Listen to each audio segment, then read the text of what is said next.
Welcome to the Command Report. Today on the Command Report, Terry McLaurin will address the media for the first time since signing his 3-year, $71 million contract extension last Tuesday. Appreciate everybody for being here.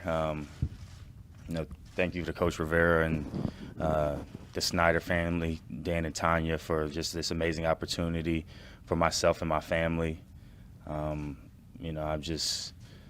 It's been a whirlwind these last few months and just this week especially, and being in here and finally getting everything officially done. I have so many people to thank. Obviously, you guys, I released a statement, and that was truly from my heart of how I felt. And, just want to reiterate, thanking the God that I serve. And I've made a lot of growth this 2022, not just on the field, but off the field in my personal life, my mental health journey, my spiritual walk. And I've just had so many people in my corner, including this organization and Coach Rivera. And, the way they rolled out the red carpet for me yesterday, and my family walking in, seeing my highlights on the screen, and the video crew and Charlie and his crew, and just it was very top notch and top class, and I really do appreciate that. And it made me feel really appreciated, and I felt that way throughout this process. Obviously, it's a business, and my agent Buddy Baker did a great job just preparing me for this process. And I wanted to trust him and his leadership, and his he's just more than my agent. I really trust him with a lot of my life, truly. And Coach Rivera, we had a lot of personal conversations, and I really do appreciate that as well, because this is the only place I've been, but to have a personal relationship with him that's grown even more throughout this process, even through the negotiations, has just been awesome. The way he's heard me out, and we've had some very honest and transparent conversations, and I've really got to see the vision that's going to be laid out forward for us as an organization, and myself personally. And the best thing I'm just looking excited most to is just to get back with the guys and practicing and playing and really just trying to achieve all the goals that we have for this season. And every time you walk through those buildings, you see those Lombardi trophies out there, and that's on the forefront of your mind. And we know it just doesn't happen overnight. It starts with the day in, day out approach, the process of coming in here and being a collective team and working for those goals. And as a leader of this team, I take great pride in that. Along with the other leaders we have on this team, I know it's not just about myself. And I'm really excited to try to up my level of play this year as best as I can to help us win as many football games as I can, because at the end of the day, that's what motivates me. You know what I mean? That's what I really strive for, is to have one of those rings. Getting to see Gary Clark yesterday and seeing that ring on his finger, like, that motivates me even more to give my all. So I'm glad that this aspect of it is done, and I'm excited to get out with Carson Wentz, jumping on a flight actually after this to go throw with him and a few of the guys. So I'm really excited for the future, and I'm happy to be part of this, what we're doing forward here in Washington. Hey, Terry, you're obviously very much a team guy. That's been your thing since you've been here. You had to miss mini camp throughout all this. What was this? How hard was this process for you while you were waiting to get this done? Yeah, that was one of the tougher things, because I love football. Like, you look throughout my history and the coaches and the teammates I've been a part of, I just love the grind. I love being out there. The camaraderie was built during this off season, and was built during the times that get you prepared for the season. And so I just try to do the best that I could just to keep myself in shape and prepared. I was working out every single day in Florida and trusting the people that I work out with down there, just to try to do the best that I can to be ready whenever this got done. And at the end of the day, I'm just happy that we were able to come to an agreement that worked for both sides, and I'm really just excited to get back out with the guys this off season, with coming up for camp and get ready for the season. Like, I'm just ready to play football. And obviously, the receiver market was kind of crazy this offseason. Mm-hmm. A lot of movement within that. Were you ever concerned that maybe it wouldn't happen here, or did you always feel confident with that? I felt confident, honestly, from talking to my agent buddy, to the conversations I've had with Coach Rivera, and it was very evident that they wanted me to be here, and I wanted to be here. And obviously, this is a business. I've understood that since I've gotten here, and that's the tough part about it sometimes, when now the business kind of gets in the way of certain things. But at the end of the day, we got, the deal done that worked for both sides. And, I'm happy for the other guys that in my peer group that are able to get what they deserve as well. And, but it was just about trying to, come to an agreement where it was best for myself and in this organization. I felt like we did that. So I'm just really excited for what's to come and to continue to get back out there and really come back out there with my day one approach of earning my spot on this team, like I was my rookie year. I'm trying to earn it all over again. That's genuinely my perspective and how I operate each and every day. Terry, I'm thinking back on the video that we saw when you were first drafted by this organization and you got emotional. Mm-hmm. When you reflect back on that moment and that opportunity that you had and now where you stand now, describe those feelings that you have. Oh, man, when you first get to the NFL, you think, I was able to share that moment with my family and my friends and my girlfriend and just the people who helped me get to that moment. And I was just so excited to be achieving my dream, being drafted in the NFL. I know there was a lot of predictions and, special teams or whatever. And I just wanted to come in and give my all to this organization. That's what I knew from day one, whether at the time it was special teams, but I knew when I got the opportunity to show what my capabilities was as a receiver, I felt like I could really have the opportunity to work to be one of the best receivers in this league, and I still believe that. And so to be in this situation where now it's like, okay, you get drafted, and I truly believe that's when the real work starts. And I've just tried to come in and be the best that I can for my teammates, be the best that I can for this organization and the fans here. And, I'm just really excited to keep that going and to be able to be in a situation where, I'm blessed with the opportunity to be in a situation to help my family and myself, and, my future is very exciting. So, but at the end of the day, I'm just really excited for what's to come. And, talking to Coach Rivera for the last 30 minutes, I get to see the laid out plan of what we have to come this year. I think we have a really great group of guys in that locker room, and I'm just excited to see what we can do as a group this year. What was it about the organization, the culture, your situation here that made you want to stay? I feel like, to Coach Rivera's credit and, the staff here, we have a really unselfish group of guys in that locker room. And we have a lot of guys who are competitive and hungry, and they want to see Washington be back on top. I have a great relationship with Mr. Williams since I've gotten here. He's taken me under his wing, and the number one thing I tell him, I just want to make that 17 continue to look good, and meeting Gary Clark yesterday in person and seeing just the history of this organization. And we all know where it was, and we all know where we want to head to. And I think we're all on the same page for that, but we also understand that it's going to take the work and the dedication from everybody involved to get us back there. And so I want to be a part of that, the place where I was drafted to, the place where the fans, just show me so much love and appreciation and are so passionate about just this fan base and this organization and the history of it. Something I wanted to be a part of, especially where we're at now, where I feel like we're heading. Terry, congrats on the new deal. In your 3 years here, there's been a lot of turnover at quarterback. Yeah.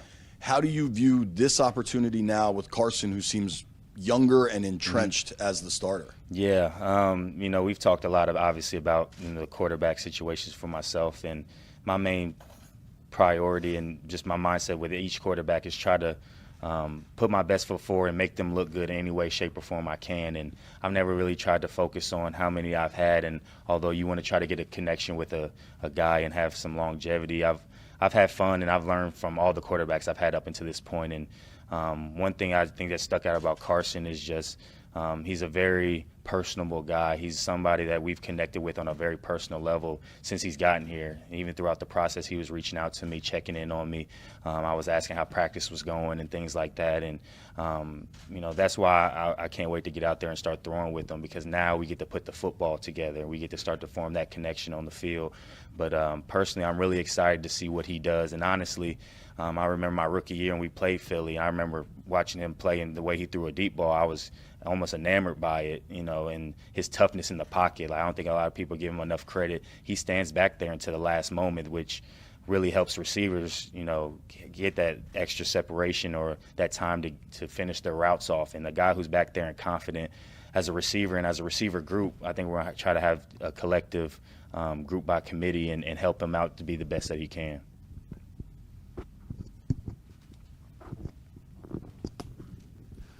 Congratulations. Appreciate that.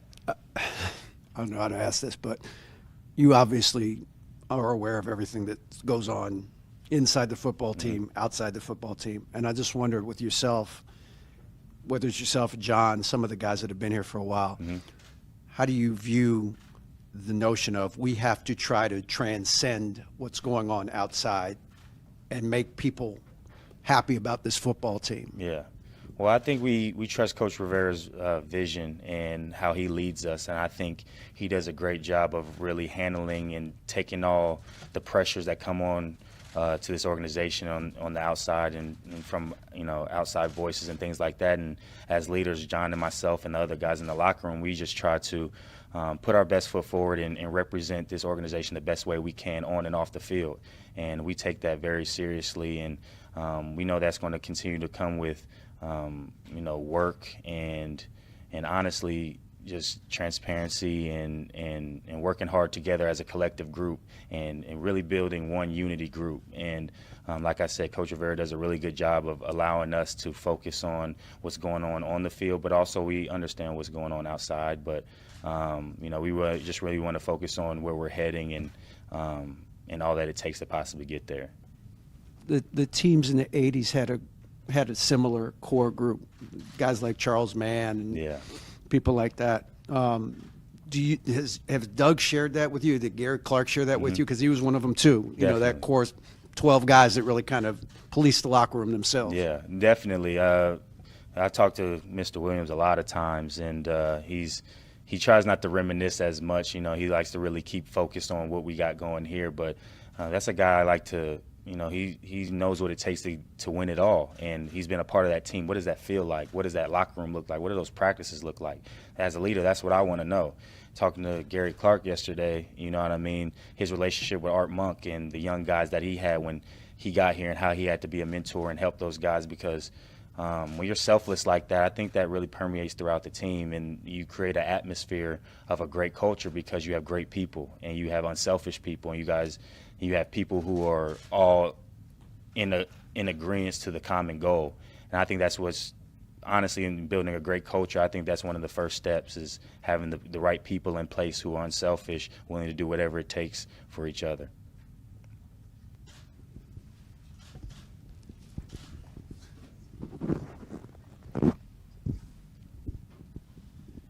Obviously, it's a business, and you get Ron said that the whole time, and you guys have to handle contractual stuff. But on a personal level for you, how weird was it to miss practice? It's weird. I don't miss practice. You know what I mean? Like I really, even when I've been banged up at times, I know how important those reps are. I know how important that chemistry is to be built, especially during this time, not just on the field, but just the chemistry and the camaraderie in the locker room. And so that was really hard for me. But you understand the business and what has to be done. And like I said, I had great people in my corner who supported me. Coach Rivera supported me, and having my teammates back me. That was really big for me, seeing what they were saying and texting me on the side and checking in on me. Like that gives me the uplift that I need, and that was pushing me even more to be ready for when camp comes around come the end of this month. And I was grinding my butt off just to be ready if it got done, during the time that we were practicing. But, now that it is, I'm just preparing all that I can to be ready for that first day of practice. Just to follow up on JP, can you describe maybe one moment where maybe you saw something online from the team or you heard something you were like, man, I wish I was there? When they were dancing pre-practice, Markin, and I haven't got to meet the other guy that was dancing with them, but like pre-practice is kind of where we get the juices flowing, and you really get your mind right for a great day of work. And to see those guys dancing around, having a good time, the guys around them hyping them up, like those are things you miss the most. You can't recreate that in whatever training gym you're in or whatever field you're on. So I really miss that. Was the moment I was like, dang, like I gotta try to get back there. But at the end of the day, you know, I know we're gonna have more of those moments, and I can't wait to walk in that locker room day one and everybody's like, you know, hugging me up, and I'm looking forward to seeing everybody again. Those brothers of Mega Sci-Fi. Yeah. One follow-up question: If any of us won so-and-so millions of dollars, we'll be screaming, jumping up and down. Like, when that deal was done and you knew that money that you're going to get, what was that reaction like for you? Yeah, man, I almost get emotional right now. Like, I cry, and I cried some real tears because for a lot of my life, I really had to grind and work for what I have now. And I had a lot of adversities, and, you know, some people didn't necessarily believe in my ability, but my faith that sustained me, the people that my village, the people that were praying for me, sacrificing for me, my family, my girlfriend, my homies back in Indianapolis. Like, I had so many people are the reason why I'm standing here today, and I wouldn't be here without them. And so my biggest mindset and what really pushed me is just to be my best self each and every day, like not really worry about what the things I could not control, but to worry about the things I could control. And one thing I was raised with was an extreme work ethic. I saw my parents get up and never miss a day of work, and work, and to be able to help them and to be in a position where they possibly don't have to work anymore is a blessing for me.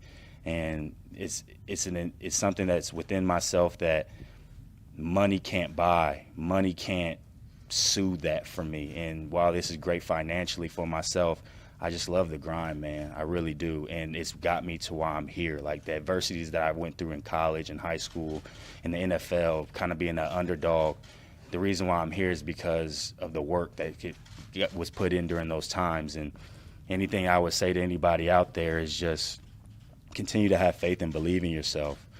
Make sure you put the work in and be honest and accountable, not only to yourself, but the people in the circle around you. It's really important to have the right people around you to not only help you to deal with the highs, but the lows. And genuinely, I've had the best support system, and I really think the best is yet to come for my life personally and professionally because of the people I have in my life and the work that I've tried to put in mentally and to just better myself as a human being. And it's really cool to be standing here as a kid from Indianapolis, you know, young, just had a dream to play in the NFL, man. And it's very surreal. So I'm really excited, and I'm just humble because I try to do things the right way, you know what I mean, and be true to myself.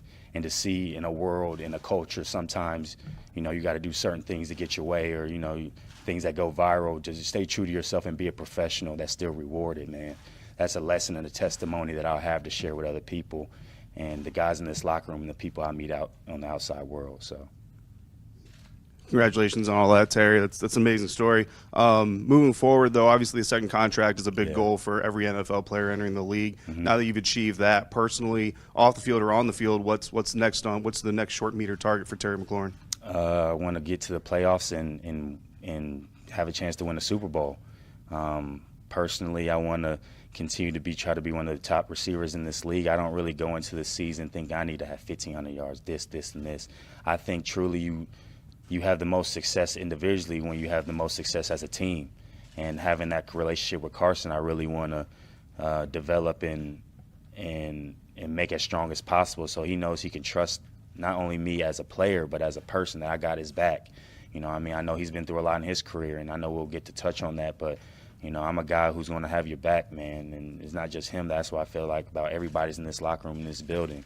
And so I'm looking forward to improving my play on the field, hopefully creating more explosive plays, kind of like, you know, my first few years and coming out of college, and improving in my yards after catch, and just trying to be all that I need to be and have a full, healthy season to be what I need to be for this team, this organization.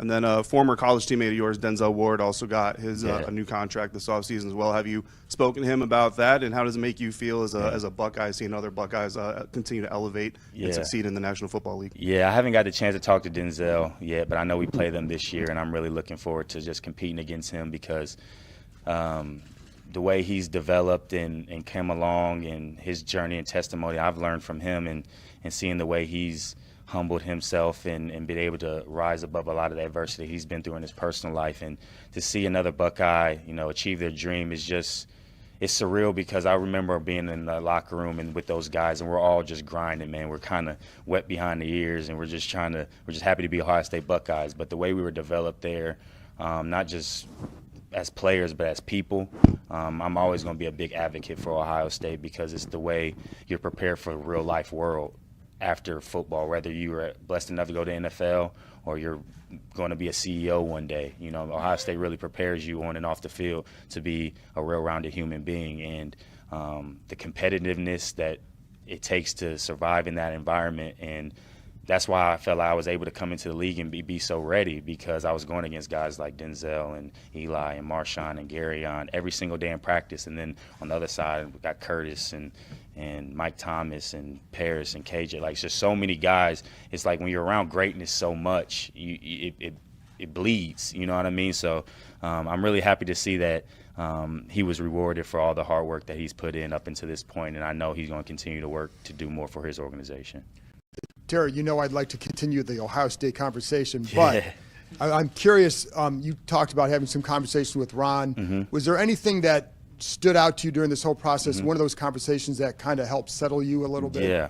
I think it was probably one of the first conversations we had when he called me, and I know they were practicing, but he took time out of his day to call me, and we had a really good conversation. He emphasized that it was a priority for this from the ownership down to the coaching staff to get this deal done. And you never, just the business of the NFL, you never know until you know. But I had a great feeling that we were going to try to get something done, and just being able for him to reach out and take time out of his day just to hear where I was coming from personally, how I was feeling, where my head was. I really appreciate that coming from the head coach and the leader of your football team. And then lastly, this is year 3 now of the program, year 4 for you. Is there something different about this team that you feel like this could be a year where you guys take that step? Yeah, man, I think we're really developing depth all across the roster, and going over those things with Coach Rivera. I think we have the pieces in place offensively to where we have a lot of weapons to surround a quarterback who has the ability to hit all the throws on the football field. We have toughness up front, off on the offensive line and defensive line. And one thing I've learned from Ohio State and here, like, the game is won in the trenches. So if we're going to go as far, I truly believe, as our front 4 on defense and our 5 guys up front, and just defensively having guys who are tenacious and hungry. And you see out there on the practice field how much fun those guys have on the defensive side of the ball. So we just want to create that competitive environment, man, and really push each other, because if we can create game-like atmospheres, game-like situations out on that practice field, then come week 1 against Jacksonville, we're going to have a good chance to have some success. So I'm not really trying to put the cart before the horse, but I'm really excited to see how we've developed this roster and young guys. We have a great group of young guys and some really proven vets and some great leadership. So I think, the pieces are starting to be put in place, and now we just got to go out there and get the job done. Transition to the Zoom portion. This is the first time we've ever done this. So Nice. Nice. We can open up the Zoom. If you guys are on there and can hear us. I hear you speaking. Did anything? Did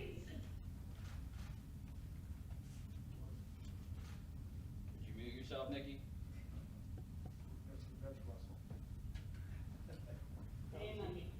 Yeah, we got it. We got it. Okay, good. Did anything surprise you about free agency the whole process? Yeah, just you can't prepare for any of it, honestly. You never know what's going to happen in free agency and in the market and things of that nature. And I think what really helped me in the communication I had with Buddy was, I just tried to focus on how this applies to myself. I didn't really want to compare necessarily what that guy's getting or that person's getting, and you look around and you just want to stand on what you feel like you bring to the table, not just I felt like on the field, but personally to this organization and to the community. Like, I really care about just more than the football field. And so football, like, seeing all those tickers and everything that's going around the NFL, that's why the NFL is, I feel like, the top sport in the world. You know what I mean? Because you just never know what's going to happen next, and it's almost sometimes like a soap opera. So. You talked a lot about your work ethic. I think a lot of people know about it at this point. So getting this contract and kind of establishing yourself as one of the top receivers in the league, do you still view yourself as that guy that still faces adversity and kind of always have to prove yourself and work to that level to keep getting back? Definitely. I like that question because I think that's what I got to this point on. I think that's how I got to this process and this point in my life to be able to be blessed enough and to be in this situation because of the work that was put in. And I think what really changed for me, what took my game to the next level was I think a lot of just people in general, you know, I think it's easy to hear the good things about yourself. I think it's easy to hear what you do well, your strengths. And I take pride in the strengths in my game. But when my career kind of started to take an upward trajectory is when I started focusing on my weaknesses and trying to make them strengths. And, you know, having those honest, transparent conversations with the coaches and the people who are evaluating me and how can I get better. Instead, I started creating drills and attacking those weaknesses to make them strengths. And, you know, it's nice to see. A lot of people don't see how far I came from college into where I am now doing it at the highest level. And so that's just even more motivation to me to keep going and find ways to continue to improve my game and stay on the cutting edge, because I feel like as soon as you get complacent, that's kind of when things start to go downhill for yourself. So I just really try to focus on each year coming in, each day coming in, how can I get better and affect the guys that I'm around. Thanks, Dave. You saw some teammates like John and Logan go through contract negotiations before. Hybrid. It's all good. Sam, are you there? Yeah, we got you. I guess how did those shape your expectations for what those negotiations shape your expectations for your process would be like? And did anything happen that was unexpected or you didn't see coming or it felt different, I guess? Yeah, I think those two guys were honestly one of the two main guys that I was talking to throughout the process. Those guys were encouraging me privately, publicly, checking in on me, and just they also expressed how much Coach Rivera wanted to get things done and keep the core guys here and build on what we're trying to do in this organization. And I felt like hearing that from guys who have been in those shoes, you know what I mean, and have come out on the other side and come out better, I think that was really big for me. And I think, just like I said, my agent really prepared me to expect the unexpected. I mean, some things possibly, you take it personally because this is your life. You know what I mean? Like, this is what you work for, you grind it for, and there's so many implications. But at the same time, you got to understand it's a business. And I think I've understood that and just try to put my best foot forward and be true to myself and try to handle myself in the best professional way. You talked about your support system, whether it be your parents or Caitlin or mom. Yeah.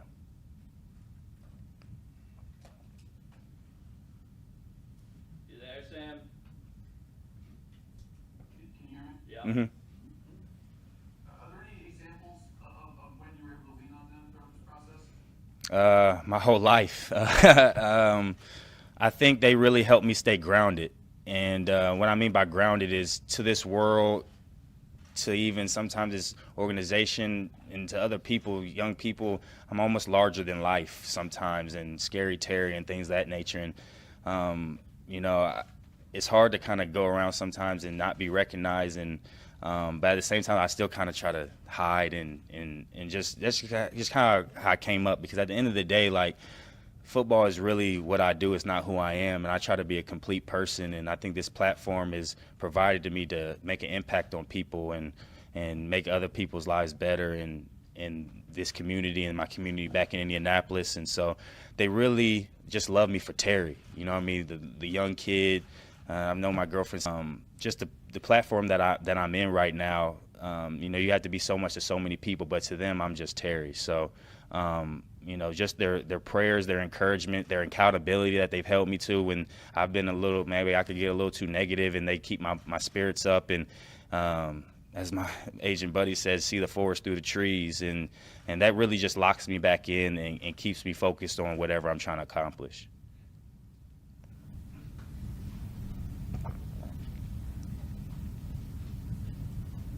Anybody else on the Zoom? No? Good? Good. All right. Nice. Thanks, Terry. Appreciate it. We're going to do. What was that? Yeah. Go ahead, last one. Terry, how important was the 3 years for you, just to get that and to potentially hit free agency before your 30th? I mean, I trusted the plan that my agent laid out in front of me. I think as well with Coach Rivera and you know, the organization, I felt like this was a contract that best fit me, and I wasn't really worried about what fits somebody else. I was just really worried about what fits me. So I'm really not really worried about the future too much, but just trying to, you know, just relish in this moment, enjoy where I'm at now, and come back with that day one approach so I'm ready for camp and help these young guys and Jahan, who, you know, for what I've heard and I've reached out to him, like he's a great dude, and it sounds like a guy who's going to fit right in our culture and what we're trying to build here. So I'm really excited to help guys like that and the other guys on defense and the young people there. So I think I have now a unique perspective because I've come in as a guy just trying to make his spot, and just in my 4th year, I've been blessed enough to be named a captain by my teammates, and that's what gives me the most motivation because you know, they see what the work you put in, the person, the player you are, and they trust you to help lead this team. And I take a lot of pride in that. So I'm really excited to share the wisdom that I've had up until this point and what I'm going to continue to learn across my journey. All right. Thanks, Terry. Thanks, Appreciate everybody. you guys. See you guys at camp. We're going to do some photos right over here. Nice. Terry, by yourself first, the helmet. Thanks for watching the Command Report. Please like, subscribe, and turn on that notification bell to keep getting the latest Washington Commanders news.